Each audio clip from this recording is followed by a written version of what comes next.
my 2013 Mazda 3.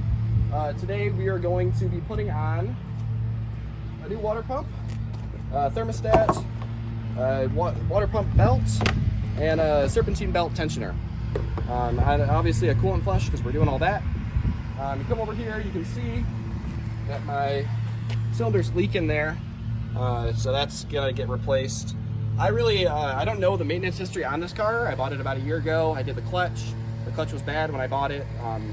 The previous owner didn't take that good care of it, and I don't want to be driving it around, especially when the service interval for those water pumps is apparently 60,000 miles according to Mazda. So I'm gonna take it apart. I'm gonna put that stuff on there, and you guys are gonna come with me. So we can start out here. We'll take this cover off. Some of them are different. This one's pretty simple. There's two little rubber grommets there, and it pulls up out of them. And then there's two sliders in the back. So you'll pull this straight off like that. There we go, that's off. So now that we got a little more room in there to look, I can point to what we're gonna be doing here. You can see the water pump down inside there. It's hard to get a picture of it within focus, but that's it right there, those 4 bolts. Sorry, it's kind of blurry here. It'll be more clear once we're starting to take it apart. And then right here is the thermostat. So we're gonna do that. But first, we're gonna jack the car up and we're gonna take the coolant out so we can get started. Got the car up on ramps. We're gonna pull that plastic plate I was talking about earlier off. I got a blanket put down there so I get a little less dirty. I think there's 2 we have to pull off. There's one that goes directly under the engine with a little cutout in it for the oil change. That one's gotta come off first, and then there's one that's directly under the radiator, and that one comes off after. So I'll get back to you once I show you where the bolts are.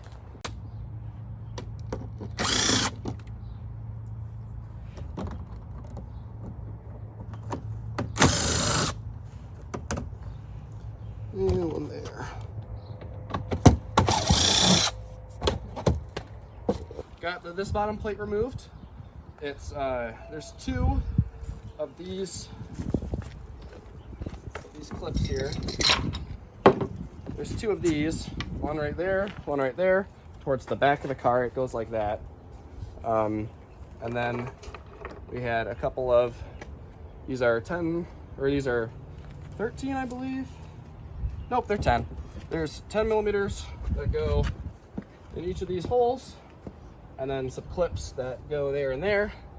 And then once this is off, I had some trouble getting it off actually. My car's, I'm in the salt belt, so I have this little fender connector broke. It's spun around, so I just cut the bolt head off of it. I'll get a new one of those from Tractor Supply or something around here.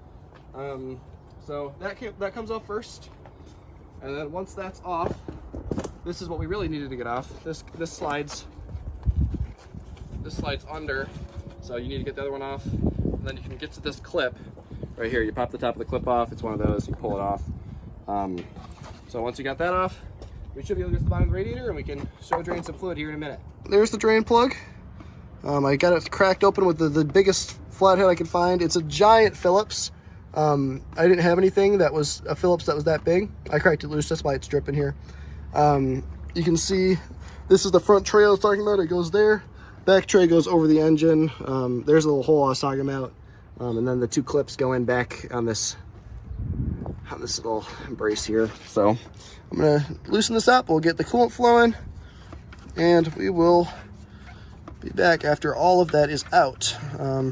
Hopefully I don't make a giant mess here. It's hard to do with one hand, but you never know.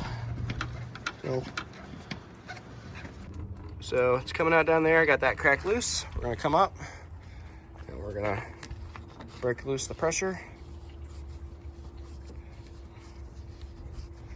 Should come off eventually here. You can hear it starting.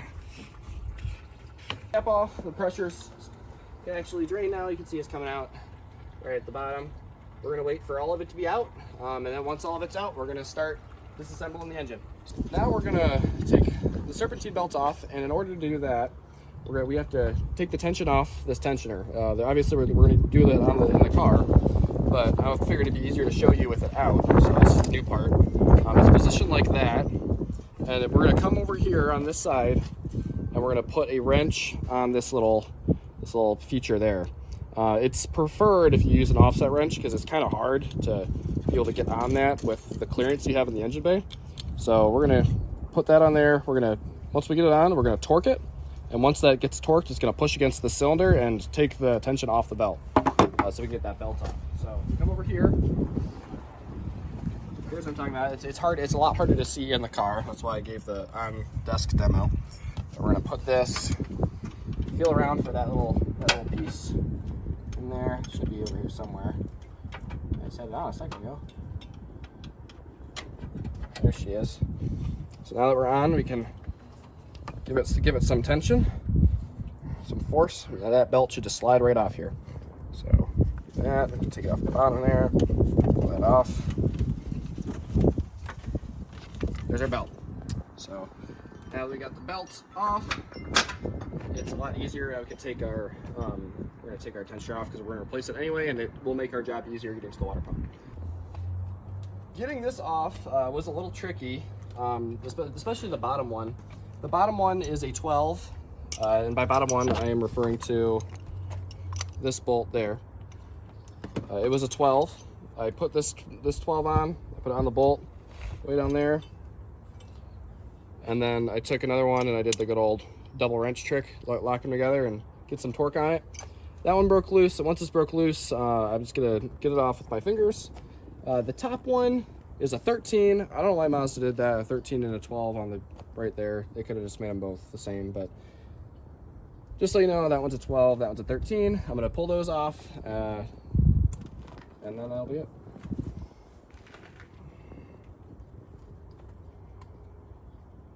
See if I can get these off here. I don't know how long it'll take me to get off with my fingers, but it's easier than turning this wrench over and over again. If you got a ratcheting 12, it might be a good spot for it, but my ratcheting 12 is having a little bit of issues.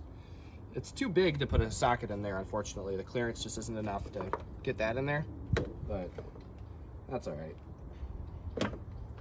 Just a little bit of hand yoga, as we could call it. It's a good one.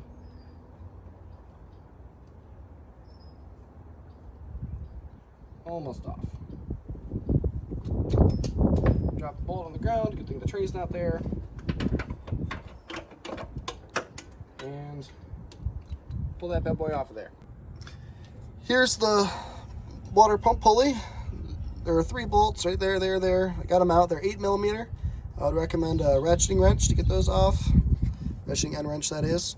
And then the belt goes around the crank there. Once that's off, you can just pull that off, and that pops right off. So now we're going to work on getting, see if I can get the phone up here. Hold on. Work on getting these out. There should be, I don't know how many there are. 1, 2, 3, 4. There's 6, maybe 7 bolts around it that look like 8mm. So I'm gonna work on pulling those out. Just pulled it off. You can see there's the part of the engine it attaches to there. There are a couple bolts, I'll show you it in a second. It was also attached to that cord with a little zip tie. I just cut it because I couldn't get it to come off easy with the car the way it is. It's a lot easier to get these bolts out from under the car instead of over. You're gonna have to get a couple of them from over. It's a very small space, but you'll be able to do it. If you come over here, you can see here's the old one. This one doesn't look too bad. You can see it might have been starting to leak around the edges here. Here's the new one. I already put all my bolts in the same spots. All of these are 10s, these 3 here, and then those are all 8s. So I don't know, again, I don't know why Mazda's doing these things with different size bolts on the same piece, but that's okay. Got that off. Eventually I'll put this on. I'm losing daylight here, so I'm gonna move things inside. Now, don't be like me, I broke this connector, or this little harness holder thing that attaches to the water pump. It was really hard to see with the lighting and engine in the way, but there's 2 little tabs on either side here. You're gonna wanna push either side down and pull like so. And then once you get that side done, you push this other side and pull that. And it should pop right out, and you'll put that in your new water pump. Unfortunately, I broke mine. I'll probably just put a zip tie through here around the harness just so it can hold in the same spot, so I don't have to buy any one of these. It'll do the same thing, but don't do what I did. Just finished pushing the car inside. Now that we're in here with some better lighting, we're gonna come over to the thermostat, and we are going to remove this coolant hose with these pliers. We're gonna squeeze that clamp. Should pull right off. Hopefully shouldn't give us too much trouble if it's stuck on that plastic, but once we have that done, we can pull the bolts out of the water pump. They look like 8 millimeters. Not sure yet, but I'll let you know. I've been fighting this thing for a little bit now. I can't get that clamp to come off the way it's oriented. If it was oriented a little bit counterclockwise, it'd be easier to grab with pliers, but Mazda made it very difficult for someone to get in there, grab these with these pliers. It's just not feasible with these. I know they make a special tool to pull these off. I don't have one of those, and I'm not in the mood to go get one. So my plan for now is to remove the water pump bolts and see if I can clock it one way and get the clamp off and pull it all the way off. If not, I might just leave it on there and replace the water pump, or the thermostat, but that wouldn't be ideal. Just got 3 bolts pulled out. This tube, thermostat housing, and hose are free. Instead of removing that clamp, I mean, I could probably just turn it like that and remove it that way. But instead of that, I think I'm just gonna move it out of the way for now. It looks fine. It doesn't look super dirty. Maybe I'll clean it up while I'm looking. It doesn't look too bad. So I think I'm gonna leave that how it is. And then I'm just gonna pull this thermostat out. You can see it right there. It's hard for you to see it, but it's there. We're gonna pull that off. We're gonna put the new one on, and we'll be ready. Just pulled the thermostat out of its housing. All right, spot in the engine, really. Here's my new one. Try to not have that fall in the engine. Here's the other one. This one that just came out. It was really in there. It's hard to get pliers in there, but it did not come out with just my hands. I was expecting it to. Instead, it was oriented like that. Luckily, I took these long neck needleless pliers, put it on there, and then I just hit it with some rotation, and it broke free.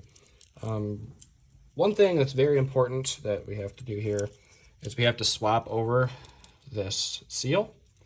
If we don't, we'll have a pretty crazy leak. So I'm gonna do that. I'm gonna put it back in its hole, bolts it up, and the thermostat should be done. Another thing with the O-ring is you have to be careful to align this little nub with the little nub that is on the metal part of the thermostat housing.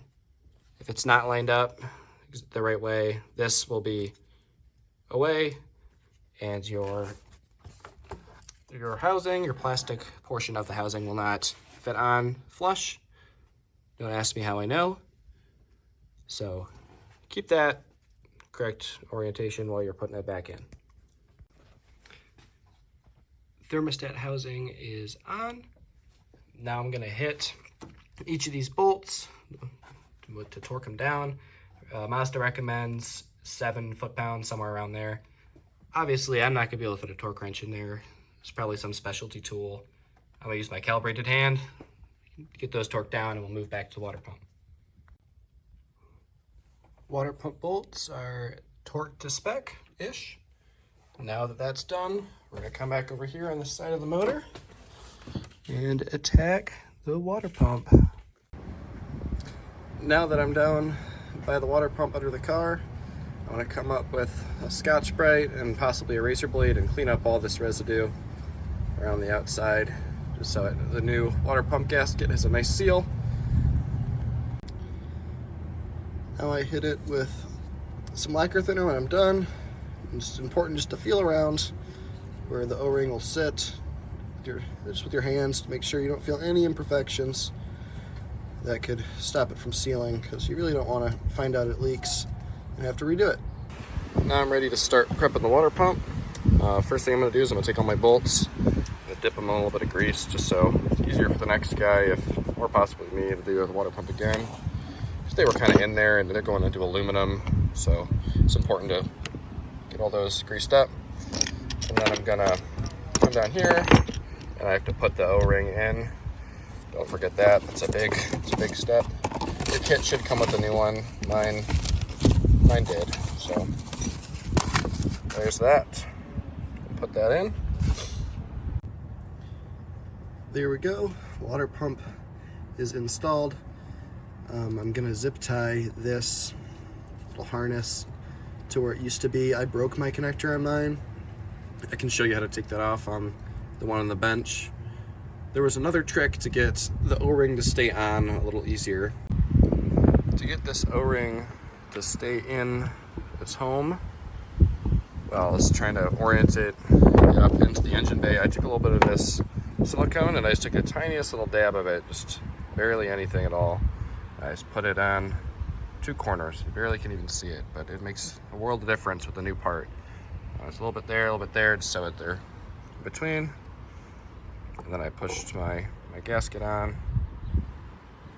It's hard to do with one hand, but it will stay much better with a little bit of this silicone or RTV, or possibly even grease if you have nothing else.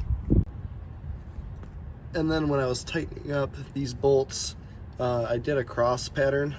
Not sure if it really matters, but after I got them finger tight, I did that cross pattern. And also I tightened these 3 bolts tighter than the rest of them, because those are significantly thicker, and based on what I was reading online, I think they have a higher torque spec.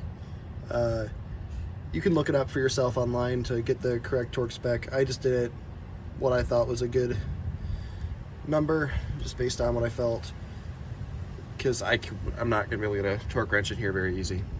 So once that's done, it's going to be time to install the water pump pulley and belt. So put that on. Now you can see I got the pulley put back on, and I have it wrapped around the crank and about half of the water pump pulley. So it's a stretch fillet belt, so there's no tensioner on it. So the way that my plan is to put it on is I have it put about halfway on, and I got it to here, and I just turned it by hand as far as I could possibly get it. And now I will get a socket to put on the crank. I'm going to turn the crank clockwise until this belt is over the pulley. Then I can snug these 3 bolts actually all the way tight, because it's a lot harder before I tension. There we go, belt is on. You can see, you gotta make sure it's in the right channel. This channel, you can see it's divided there. This is for your water pump belt. This is for the serpentine belt right there. When I put it on, I had it in this channel, but when I was putting it over there, it started coming off, and it's you just gotta make sure you have it on. This socket is a 21 to get your engine to move over. You gotta put a little bit of force into it, but it's not that difficult until you get to the compression stroke. Now I'm just gonna tighten those 3 up, and I can move back to the top and put my tensioner on. Now we're going back together with the belt tensioner. When you're putting this on, make sure that you put this bolt in before you put it in, or else you won't have the clearance between here to slide this long bolt in. So put it in first, then slot that in the hole, slide this top over the stud, and tighten it up. I'd also recommend putting grease on all of your threads. Okay, take it off, including your stud, so you don't have issues in the future with corrosion. Just got the belt put on.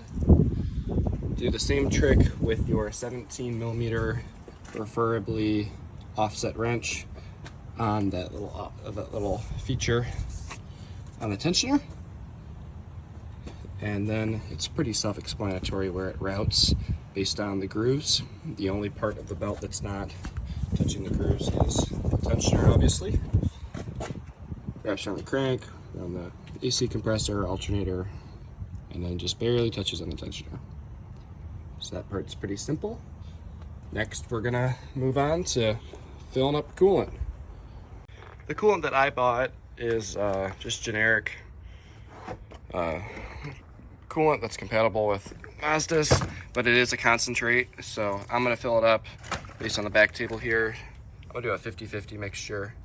It's hard to see on the camera, but that should get us down to negative 34 degrees Fahrenheit. I could do a little less, I could do 40-60, but I have more than enough, so I'm just gonna do a 50-50 mixture. I'm gonna use distilled water, don't use tap water. You're probably supposed to use deionized water, but I don't think this is gonna cause any problems. I'm gonna mix it up in this jug here with this funnel, and then it will be time to pour it in the car. Now that you have your coolant that you're ready to put in, I'm just gonna pour it into the reservoir until I get up to that max fill line right there.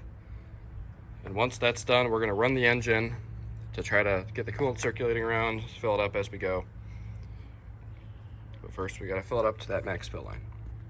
Once you have your coolant mixed, or if you just bought the straight non-concentrate stuff, you can pour it in. Just pour it in as much as you can fill it up for now. It's gonna use all of it to fill up the voids we put in the water pump. The block has a lot less, and also this radiator has nothing in it. So you can fill this thing all the way up. And then once that's done, we can turn the car on, let it circulate around, fill it up as we go. Once you get to operating temperature, your thermostat should open and it'll pull all of the fluid out. So you're just gonna wanna refill that all the way up to your max fill line again. And you're just gonna keep repeating that until you stop noticing the level go down. It's very easy to tell when it's going down based on that little feature there. You can see it start pulling away.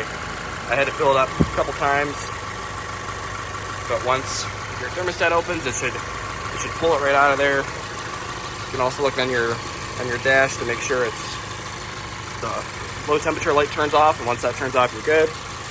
You can go around and you can feel these lines, a little squeeze to help get air out.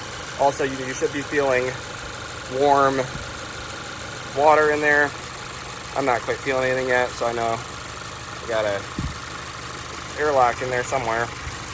So I'm gonna go over, I'm gonna rev it a couple times. I'm gonna rev it up to, I don't know, about 2,500 RPM. Just to get that water pump moving. It'll hold it there for a little bit.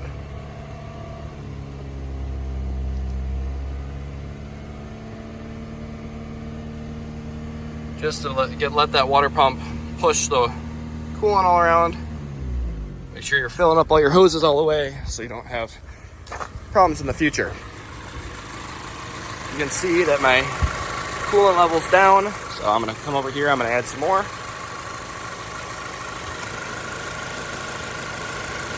Right back up to that max fill line. And I'm just gonna keep repeating this process until I feel that these are warm and that there's fluid in them, and I'm gonna make sure that this is completely full. And once it stops going down, you should be full of coolant. Another way you can tell that your hoses are starting to be full of coolant is by giving them a squeeze like I was referring to earlier, and you can actually watch the coolant. I'm gonna squeeze it right now. You can watch it start really going up and down in there. So you can do that for each of these hoses. It's hard to tell if there's fluid in them other than if they're getting warm. So you can go over there, do the same thing on that other one. You can see it's moving, maybe not as much, so maybe there's a little more air in that line. So I'm just gonna keep massaging them, keep monitoring my temperature, keep going inside your car, make sure you don't have a overheating light on. You don't wanna overheat your car. So you look here, I see nothing concerning. I'm gonna come back, I'm gonna give it some more RPM. Just gonna hold that for, I don't know, 20 seconds or so. I won't put you through all that. I'll do that again off camera. But you can see over here my coolant line isn't going down, so I'm starting to believe it's approaching all the way full. And like your massage needs some more. Eventually, once your fans kick on, you should be able to feel hot air coming out. And if that's working, you know it's circulating coolant correctly. Also make sure that you have your air conditioning off here. Make sure you have AC off, because if you don't, then you will feel warm air coming out of the radiator, but it is actually just your AC turning on and off, and this fan will turn on and off just due to AC. So you got to make sure that that's the way you want it. One other thing that you can tell I did is I didn't put my tray back down at the bottom, and that was on purpose because I want to come down here every once in a while, especially during the beginning, and make sure that we're not seeing any big leaks coming down from the bottom of the car. Because if you have that tray there, even if it's a small leak towards the back of the water pump or even your thermostat, if it's leaking just a little bit from the underside of it where you're not going to be able to see, it can just hit your tray and you wouldn't have, if it's a small leak, you might not even notice until it becomes bigger, or you just notice your coolant go down later. So for now, when you're running it, bleeding your coolant out, just take a look every once in a while, make sure you get no drips. Now that it's been running for long enough that I believe that there are no more air gaps. Also, these are starting to be warm. That's very warm, so it's definitely circulating coolant. I'm going to take it out for a little test drive just around my neighborhood, just to shake any little air bubbles loose or anything of the sort, see if this tank goes down when I get back. And if it is, I'll fill it up, I'll do it again. If not, it'll be time to put the little tray on the bottom back on. Just got back from my little test drive. You can see the coolant did go down the tiniest little bit, but it's still visible on that corner. Just a little bit under that max fill line. So I'm gonna open that up and put a little bit more in. Be careful once you get your engine warm when you're opening this. You can see it labels telling you not to open it. You just gotta be real careful. If it's really hot day and you took it around and your engine's really hot, then I would not open it. But if it's low, you only took it out for a couple minutes, you should be okay just to open it back up. So I'm gonna fill back up to that point. I'm gonna be checking on it for the next couple days or so, just making sure it's not going down, make sure we don't got any leaks. I'm gonna go ahead and put it back up on ramps, put the package tray back on. But you've seen me do all that. I think you guys can figure it out from here. So hopefully this video is helpful.